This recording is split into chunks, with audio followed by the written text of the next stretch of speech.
ዛሬ ዋይት ሃውስን የሚያስንቀውን ቤት በመሃል ቡልቡላ ይዤላችሁ መጥቻለሁ። ተከተሉ።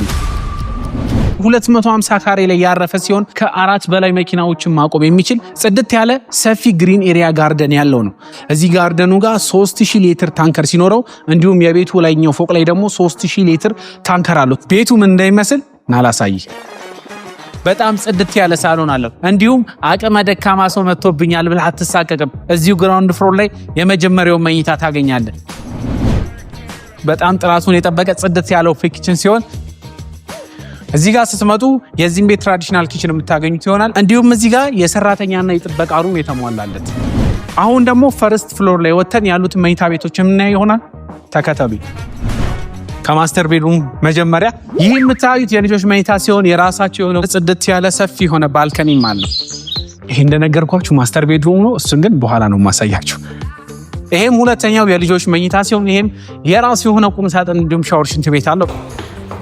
እንደምታዩት ሁለተኛ ፎቅ ላይ ስትወጡ በጣም የሚያምር የሆነ ላይት ያለው ሲሆን እዚህ ጋር የልጆች መኝታ የምናገኝ ይሆናል። እያንዳንዱ ክፍሎች የራሳቸው የሆነ ቁም ሳጥንና ሻወር፣ ሽንት ቤት ያላቸው እንዲሁም ጽድት ያሉ ባልከኒዎች አሏቸው። ይህ የምታዩት ክፍል ለጂም እንዲሁም ለተለያዩ ፕሮግራሞች ማድረግ የምትችሉት ቴራስ ያለው፣ በዚህ በኩል ደግሞ ባልከኒ ያለው እንዲሁም ደግሞ እዚህ ጋር ለጸሎት ክፍል እንዲሁም ለቢሮ ኦፊስ ማድረግ የምትችሉት 2 ክፍሎች አሉ። ይሄን ዋይት ሃውስ የመሰለ ቤት የሚገዛው ሰውዬ የሚተኛበት ማስተር ቤድሩም ምን ይመስላል ላሳያችሁ። የጓጓችሁለት ማስተር ቤድሩም ይሄንን ይመስላል። በጣም የሚያምር ጽድት ያለ ክሎዜት አለው።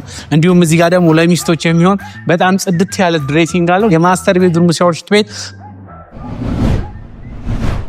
እንደምታዩት የማስተር ቤድሩም ቪው ይሄንን ይመስላል። የዚህ ቤት መሸጫ ዋጋ 80 ሚሊዮን ብር ብቻ ነው። መታችሁ አይታችሁ መደራደር ደግሞ ትችላላችሁ። እንዲህ አይነት የሚሸጥ ቤት ያላችሁ ሰዎችም ደውሉልን። በፍጥነትና በቅልጥፍና ወደ ገበያው እንሸጥላችኋለን።